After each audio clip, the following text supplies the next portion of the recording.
Yo, what up, man? It's your boy, Miss Fantastic 824, your favorite YouTube panelist. And I'm back here with another review for you. Let's get into it. So Well, it's like, what do you mean? Cool statement. So it wasn't a judge, it was a jury in Texas, as you said, right? The judge didn't really give the sentence, and the jury decided it.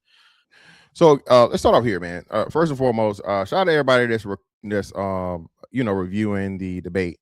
But hey, man, y'all skipping the best debate, man. Come on, bro. What are we doing? I know y'all want the controversy. I know y'all want the racial back and forth, but y'all gotta actually get some of these debating tactics, man. All right. Stop going after the low hanging fruit to where it's clearly to where Andrew is batting 1,000. He's not getting proper counters. He's not having to concede to anything. I understand that, bro. But hey, the art of debate is serious. So I don't appreciate y'all jumping over me, the B.A.B.G, man. I'm not just big physically, I'm big mentally. All right. No Diddy. So please, man. All right. Put some respect on my name, bro. Stop just jumping to the red meat, bro. Get some of this real debating. Second thing, yeah, you're right about the premeditation and things not being necessary or needed. But being that the judge and the prosecution considered manslaughter, it leans to the fact of the matter they were considering that it could have possibly been manslaughter also. Even though, of course, there was the worst possible outcome, man. I didn't see him. I definitely saw him getting time, but I saw him getting maxed out at the manslaughter 20-year rate. At the same time, though, 35 years ain't 99, right? Oh, and as far as the death penalty, it was never on the table because he was a minor. Even though they're trying him as an adult, he can't receive the death penalty. If you're going to, probably talk about the state of Texas and the parameters that were in the case. And again, there are very, very unfortunate things, right? Again, when we start talking premeditation, be it, necessary or not, the clear understanding of it is, hey, I'm going to kill somebody today. I don't think that Carmelo Anthony came out of his house saying, I'm going to kill a white person, I'm going to kill Austin Metcalf or anything today. He made the worst possible decision and had the worst possible outcome. Actually, I just learned this a week ago. I think it says less than 10% of people that get stabbed die from stabbings. Okay. Now, of course, stabbings are far, and it's actually 3 to 8%. This will be brought back up later, but only 3 to 8% of people that are stabbed die from their stab wounds. Or more lethal ways of, in an altercation or dealing in an altercation than fighting. And I would suggest it, or I would have definitely preferred him fight it out with his hands than use a weapon. And this is why you don't bring weapons, a knife to a fist fight, because stuff like this can happen. So is 35 years too much? Being that he got found guilty for murder, no, it's not too much at all, because he could have got 99 years. They could have maxed him out. So, despite feeling like it was more towards the manslaughter, because I don't think that, that he's not this fucking ninja assassin that knows exactly where the heart is and aimed directly for the heart and stabbed the boy. I think it's very, very, again, he shouldn't have used a knife in the first place, but it was the worst possible outcome that it was. And being that he could have got 99 years and he didn't even get half of that, 35 years and then eligibility of parole at 17 and a half, that's more than reasonable. I'm done. I don't know. Is it my turn for rebuttal? Because I saw somebody else up on the screen. I'm not sure. I'm just trying to follow the rules. Okay, gotcha. Well, there's an olive branch here. There's some things that I agree with you on. So the first point, when you're asking about the death penalty, you're right. It wasn't on the table. They were asking what should have happened. This, to me, is a hypothetical about idealism. You're asking ideally what would you want to have seen in a case like this. I don't think the death penalty would be off the table from my moral view. You're right in the facts that wasn't on the table as far as sentencing goes. However, life imprisonment, I think, was actually on the table as far as sentencing goes. I think it was. Am I incorrect there? Yeah, you're incorrect. Like, it was maxed out at 99 years, but they can't give him life. Because, well, no. So again, for all intents and purposes, 99 years is life. I don't think anybody's good. There are very few people that live to be, he's 19 right now. So there's very few people that live to be 118 years old. So I conceded to that point with Andrew bringing it up, but yeah, 99 years, although it's not considered life, is for all intents and purposes life, when the average life expectancy of a black man is like 70 years old or 71, something like that. Even still, he has the ability. Well, technically, you're right. It's life. But yeah. So 99 years would be life for all intents and purposes. But by the letter of the law, he can't be given life in prison. Because what would he be? 116? Right? Yeah, you're right. You're correct. But I'm just saying, going by the actual statutes and things, he has to be the eligibility of parole, being that even though they tried him as an adult, he was a minor when the offense occurred. My bad. So technically, you're right. So again, olive branch there. No disagreement there. But I do think that they could have given him a much more rigid sentence. I would have been fine with it. I would have been fine with the 99 years if they could have done it. And when it comes to this idea, though, one of the things that you said here that I do take issue with is when you're talking about the stabbing itself. You don't think that he purposely was setting out to kill him. You said 10% of stabbing victims only die, which, by the way, is still really high. Just so you know, 10% is still enormously high when it comes to a thing that kills you. If 10% of the activities that you do would kill you, you would avoid those 10%, right? So when we're talking about this, so this is something where I don't think it's quantifiable, right? Because if we were to go by things that people died the most from, people died the most, I want to say, by like car accidents, right? Car accidents, most deaths are accidental outside of health reasons. I think it's safe to say, right? They're way more accidental deaths than like homicidal or whatever, right? And I think driving is extremely high up there, but I understand what he's saying from an individualistic standpoint, right? Yeah, I guess. But I don't know if that's actually quantifiable to when we say a 10% mortality rate, right? I don't, and then, like I said, I don't think 2% makes a difference. But if it says 3 to 8, that's a window. So 3%, and that's the actual the actual way that it was given, 3% versus 10%. I think that's far more comparable. You're right. So 3 to 8% are the people that get stabbed, die from stabbings. I don't know why the window was so wide. Pause. But it's not the 10%. That's just what I quoted off the top of my head at the time before I actually went back and redid the research. So the exact numbers for that would be 3 to 8%. And being that if we want to argue on the low end, you know, I think it's safe to say there's something out there where I guess it's at least a 3% mortality rate of activity. I worked on I worked in the most dangerous place on the planet, bro, for like substantial military carrier flight deck. I don't think that has a 10% mortality rate. I'd be willing to bet right now. Well, I'm just telling you that it's the most like top 5, no less than top 5. Yeah, but I'd be willing to bet you that it's not even close to a 10% mortality. Not in the same universe. So what would be? Give me an occupation that would be a 10% mortality. I don't think that. And that's what I'm saying. And that would be the question. So this one right here is all he has to do is say, well, they don't exist, right? But clearly there are things in their jobs that have a much higher mortality rate. Oil fields. Everybody remembers the show they had going for a minute. The Deadliest Catch, you know, people that are out there, you know, doing Arctic crab fishing and stuff or whatever, so on and so forth, things like that. So they're clearly occupations that have a much higher mortality rate, you know, than others. But I don't know how we quantify or measure any of them. You feel what I'm saying? So being that I'm not sure, I'm not giving a full concession on this.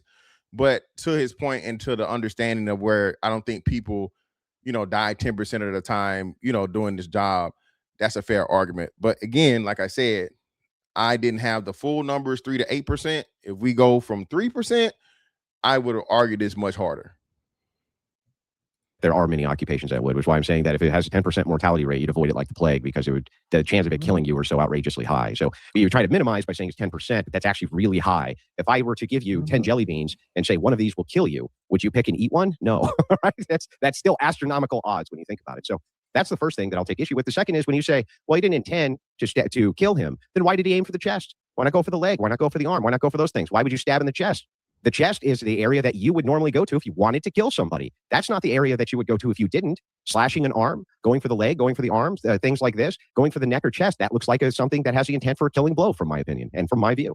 No, I agree with that. But again, that's what I'm saying. And being until the evidence has been presented, I can't say his intention or intent as far as the direction or like the location. But it seems to me like that was just the thing that was most likely or right there as it was described or whatnot. Like I said, at the end of the day, I don't believe he should have used a knife in the first place. But it's the fact of the matter that people do things all the time in a violent nature, in a violent manner, without the intention of killing people, and they end up dead. And I'm thinking that's what happened in this situation. I don't disagree with you in a sense that, yes, people can engage in conflict with each other where they don't intend to kill the other person. This happens accidentally with fists, with feet, in aggressive fights at a club or bar. Accidents like that do occur. I think that there's a distinction to be made here when you pull out a folding knife, right? You still have it half folded before you stab at the chest region. That, to me, looks like intent. If it was me, and let's say we were in a bar and we ended up in some sort of conflict, and I pulled out a knife, slashed at your arm, slashed at your leg, something like this, later told the police, hey, I was just trying to get away from the situation, or it was so aggressive, I was trying to get out of it without killing the guy, that sounds a lot more believable than when I pulled it out and stabbed him right in the chest in the heart region. That seems to me like I'm trying to kill you, right? No, I agree. And my only thing would be for that is that, unfortunately, this is the first time he stabbed someone, and as far as we know, he has any history of violence and so on and so forth. And I'm not going to say ignorance and so on and so forth. Again, I just, like you said, I don't think it was the thing to where, to a kid, a knife is, stab, slash, all these different things. It was just the worst possible fucking location, bro. And like I said, from the way that it was described by the coroner, it was the worst possible way, even the entry wound of the Yeah, knife. it couldn't have gone worse. So that's all I'm saying, man. Again, at the end of the day, I don't agree with him using a knife in a fist fight. But let me just tie it off with this, because I think we do agree, but maybe we can tie it off with a lot more agreement. If I said, if in my defense, I slashed at his leg and it hit his femoral artery, and I clearly wasn't intending to do that because I was slashing at the leg, and I thought that that's a non-lethal area. Doesn't that sound way more believable than I wasn't trying to kill him, but I stabbed him in the chest area?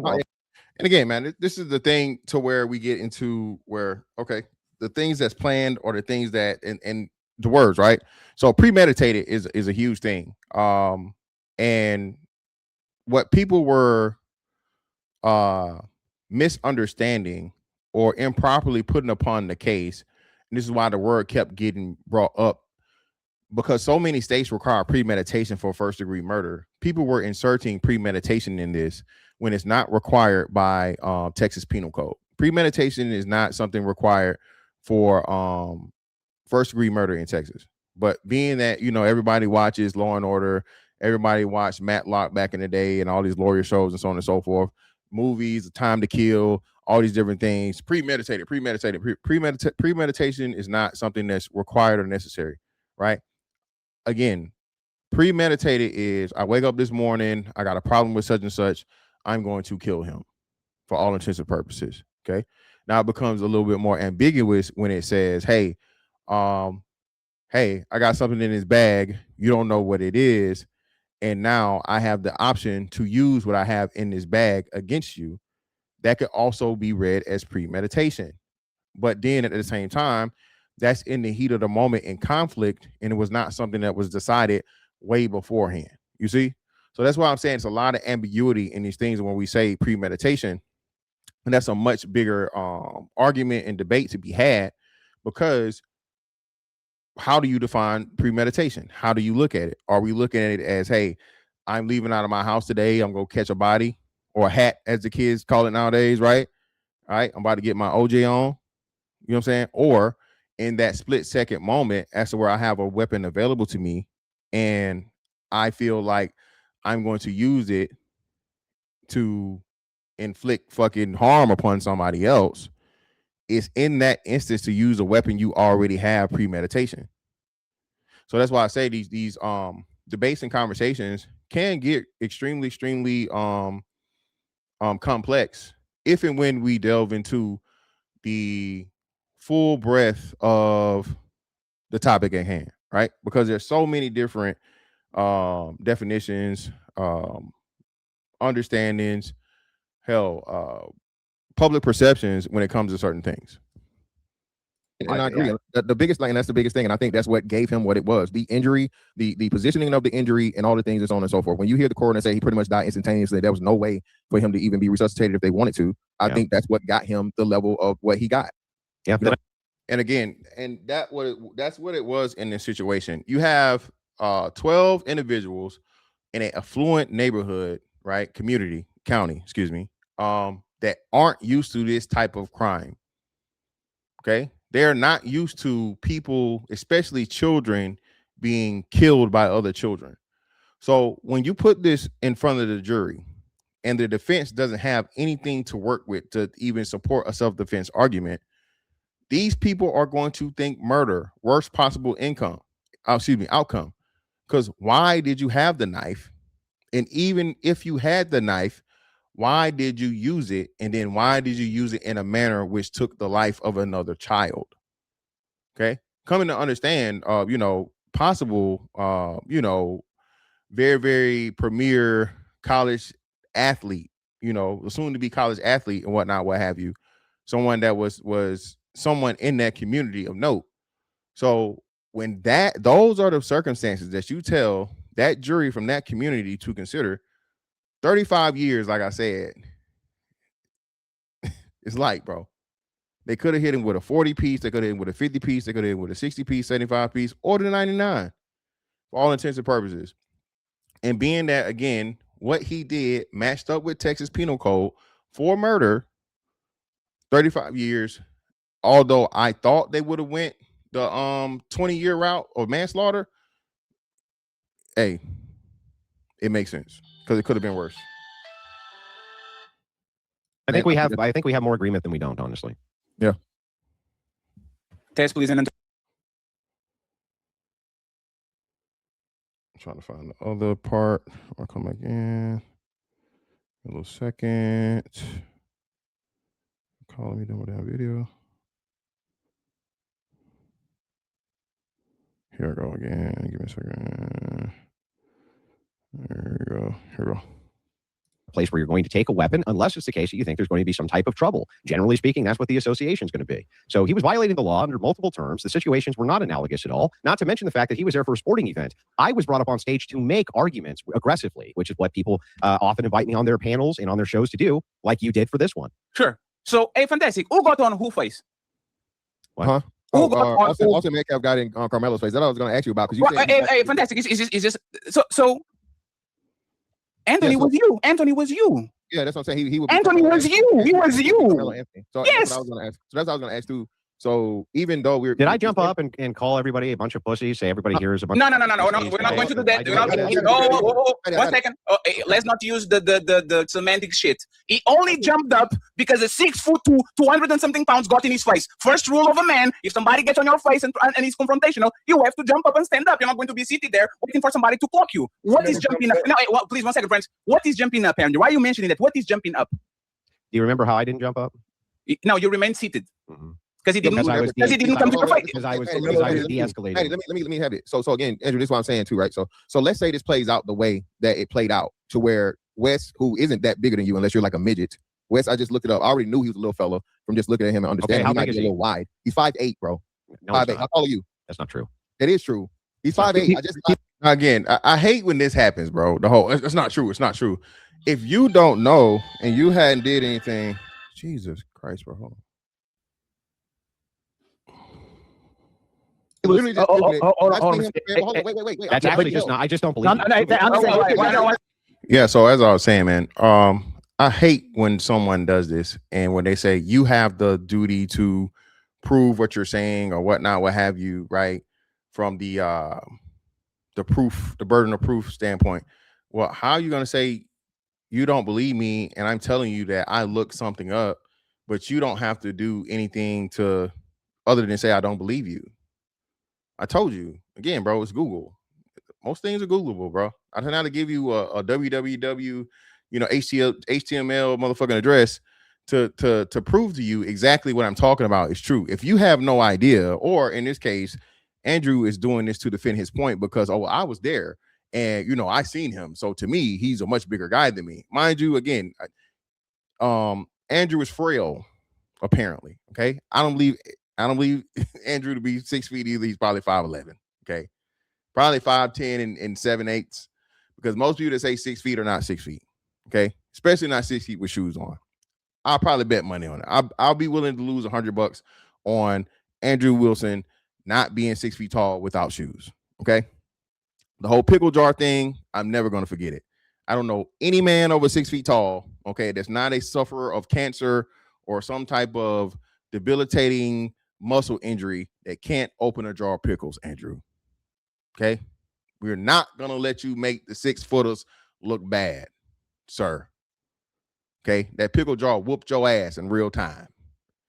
Talked all that shit to that woman about strength and the man's, grip strength, and your ass couldn't open that jar of pickles either.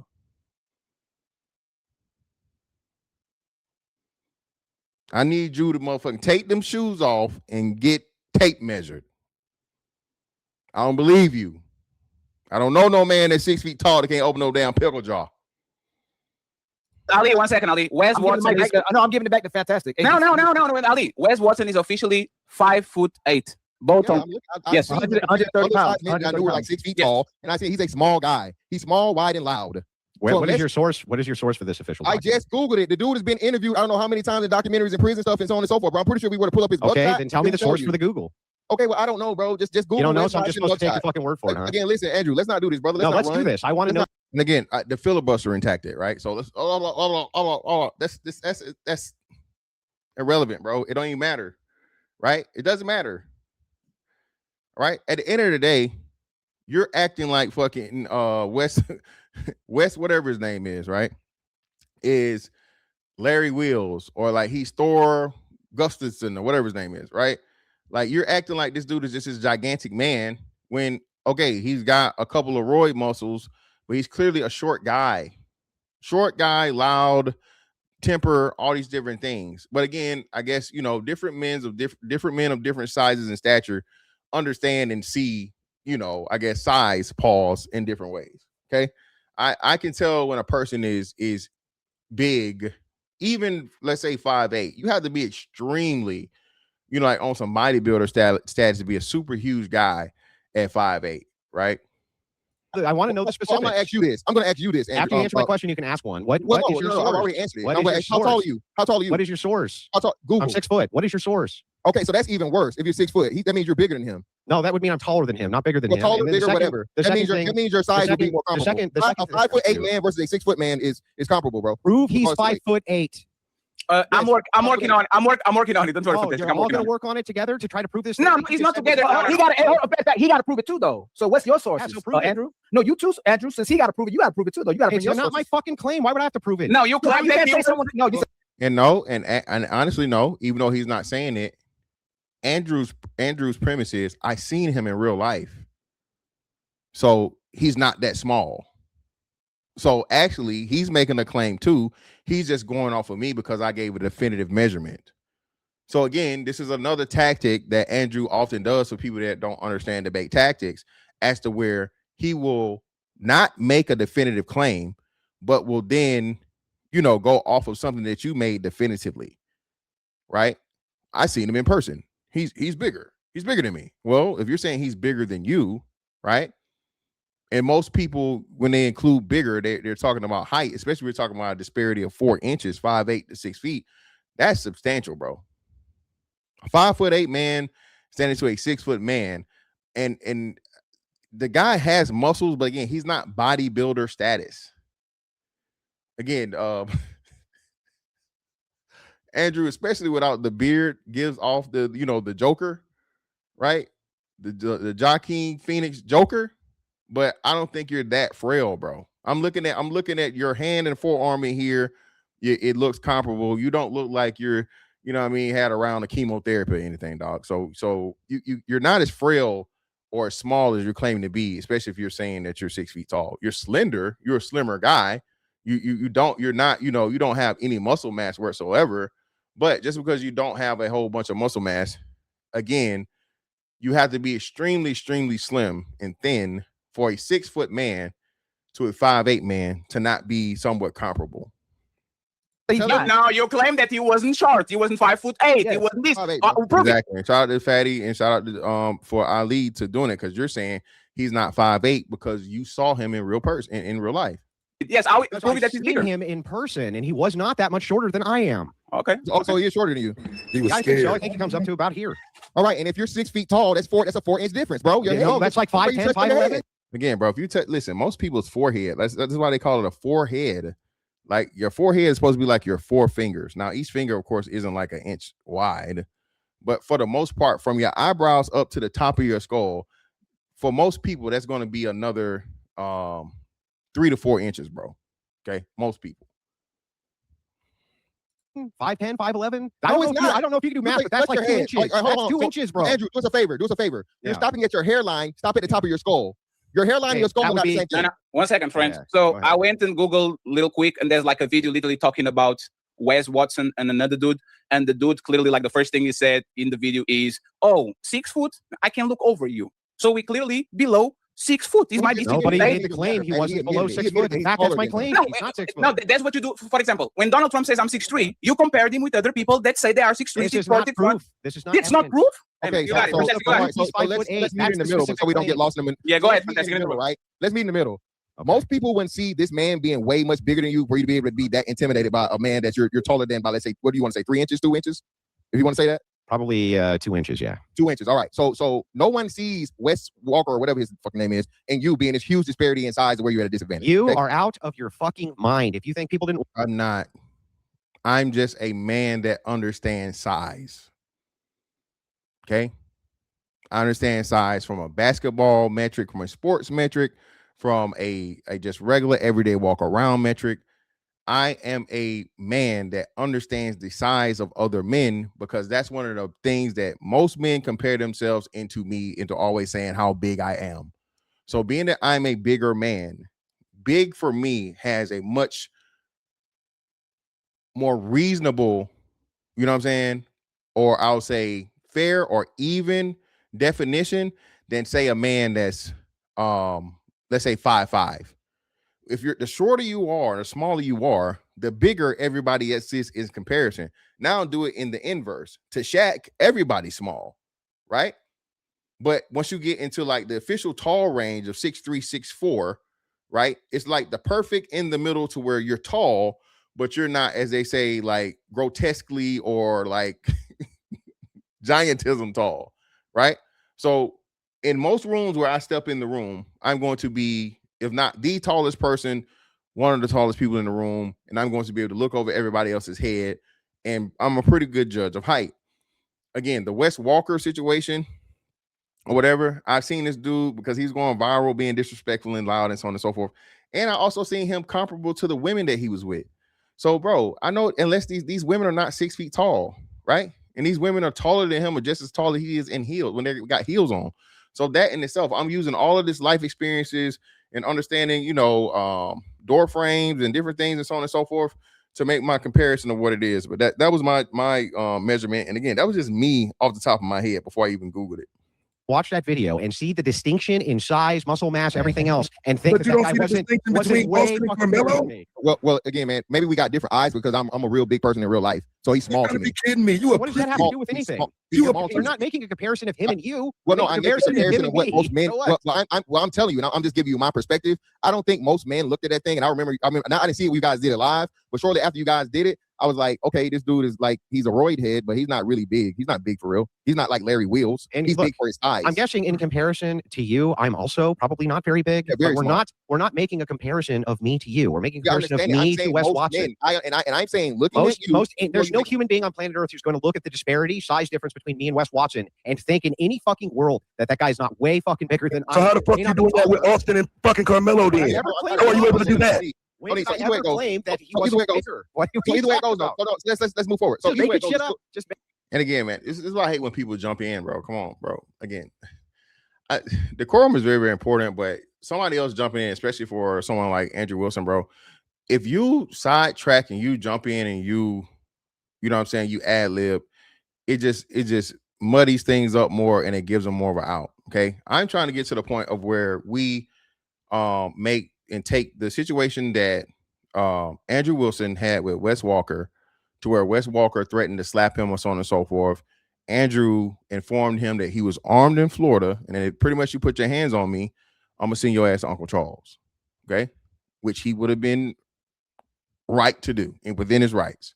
So what we're trying to do is get to the point of where I can juxtapose, right, or compare the Carmelo Anthony, Austin Metcalf situation exactly to theirs and line it up, especially being, and you're about to see right now how I'm going to actually give it to Andrew about Wes being so much bigger than him, even though I was actually trying to help him from not going down that road.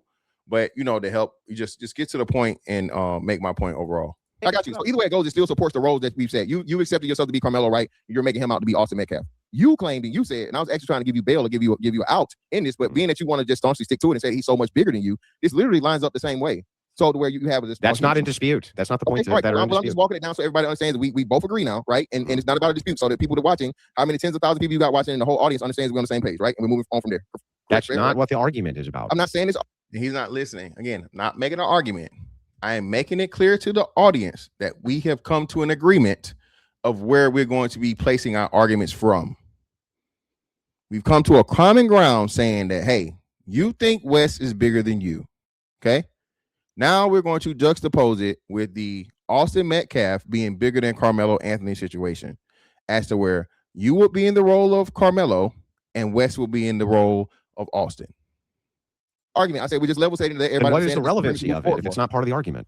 Okay, well, again, I don't know how many times I gotta say it, so I won't say it again. Again, for the audience purposes, not me and you. Either way, right? The audience needs to know shit that's not relevant to the argument. Yes, the audience needs to understand that we agree on the premise from which we're talking, especially since there has just been 3 to 4 minutes of arguing and you know, he isn't this tall or he is this tall and so on and so forth. So the audience understands that we're on the same page. Okay, that we have come to an agreement about the height being whatever it is, that Wes is bigger than you. Okay, it fits the scenario. So we're agreeing for audience and scenario purposes.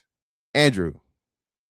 I mean, Well, why? no, we need to understand that we have the proper understanding of the scenario and the argument, is all I'm saying. Okay. Nobody's So the argument confused is about that the you have argument, accepted, dude. well, brother, you don't have to filibuster, man. You don't like being cut off, but you keep cutting people off. And I'm not. Right, You're let me doing the interrupt. same shit. Come on. I'm No, not. it's fine. Go ahead, Fantastic. I interrupted. You got it.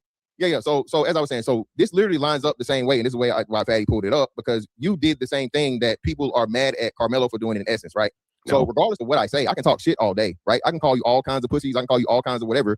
I can call you whatever the fuck I want to call you. If you walk over to me, you have now made it physical, which you don't get to fucking touch me over words, correct? Yeah, that's usually a crime, correct? All right, great. So now we agree. So no matter how many pussies and how many whatever the fuck you trash you ass, Austin decided, and this is his error in the whole situation, to walk over and make physical contact with somebody. So now you being, let's say this plays through, would you have shot? Would you think you have shot Wes Walker hypothetically had he walked up to you on that stage after you had warned him? Now, hey, I got a gun. I'm in the state of Florida. Did Carmelo Anthony warn him that he had a knife? Well, yes, he did, and that's hold on. Where? And what I'm saying. So that's what people are arguing. That's your premeditation argument, correct? Where did he warn him he had a knife? What? That's what I'm saying. He didn't warn him exactly that he had a knife. Okay. He warned. Hold on. Well, let me finish, bro. He warned him that he had something in his bag. And to your point, since we're going to the transcript, Austin said you don't got nothing in that bag. And then I think that's where the whole find out thing happened, correct? No, Correct. I don't think that's the correct course of events. Is it so? Correct. Correct. So I'm not being facetious. So correct us into how that played out. Then correct us and show us what it is. Because I'm familiar with the transcripts. I was using CBS transcripts, and one of the testimonies said that's what was said between the two parties. What specifically? That you don't have anything in that bag. And then it was the ambiguous part of this whole thing was either touch me and find out, or try me and find out, or the whole find out aspect of the situation. So he didn't warn him that he had a knife. No, well, he didn't. No, he didn't tell him that he had a knife. He warned him that he had something in that bag. Yeah, and what was in that bag was a mystery. Yeah, gotcha. Okay, so he didn't warn him he had a knife. Why? Because he wasn't supposed to have a knife, right? Understood. Yeah. So not disagreeing. The distinction here is being challenged. I was supposed to have a gun, and I fully within my legal rights to express to a person that if you attack a person who's armed, that you're going to get that bad things are going to happen to you. Yes, of course. I want to cut you off. My bad. You were done? Yeah, go ahead. All right, cool. So, and this is where people get the argument, right? So now we have legally, and this was also testimony given by the police officer, Carmelo was able to have the knife. He was not supposed to because of school policy, but legally. So now we get into legality versus policy versus morality and all these different things, right? Everything that's legally right may not be morally right. Okay. We get into all these different things and whatnot, and school policy does not override legality. So this is why that was like one of the few good points I think that the defense made in this case, as to where legally Carmelo could have the knife, being that it was less than the 5-inch blade or whatever that Texas requires, right? So even though it violated school policy, it was not an illegal knife that he possessed. He could possess the knife. Yeah, but he couldn't legally possess if he was on school grounds, right? No. If that was the case, it would have been illegal. When they asked the police officer, school policy does not override. Okay, legality. actually, that makes sense to me. Okay. So, and again, I'm still, and listen, I'm just arguing the case in point we have here, right? Yeah. So my question to Andrew is, okay, Andrew says whatever, has a back and forth to Fatty's point, and you saying, hey, it was just innocent banter back and forth. Well, it's innocent, just friendly back and forth banter, jokes, so on and so forth. Wes walks over to fucking Andrew and grabs him up, yokes him up on fucking stage after Andrew told him, hey man, I'm strapped. Yeah. Andrew motherfucking shoots him right in the chest. Andrew dies. Is Andrew wrong? You mean Wes dies? I'm sorry, yeah, Wes. Yeah. Hey, well, no, you're Andrew. Andrew and Carmelo one's the same. So Andrew shoots Wes right in the chest because Wes walked up to him after and he Wes warned would be him. the one who dies, not Andrew. Yeah, Andrew wouldn't die. Yeah, but that's what you said. That's why I was saying you mean Wes dies. Wes, yeah, my bad. Yeah, I'm sorry, Wes dies. You're correct. And I don't think all white people look the same. You got, what I'm saying? You got hair, you got hair, he don't got hair. I'm not, not whatever. But anyway, that's what I'm saying. So Wes maybe we do all look the same. I don't know.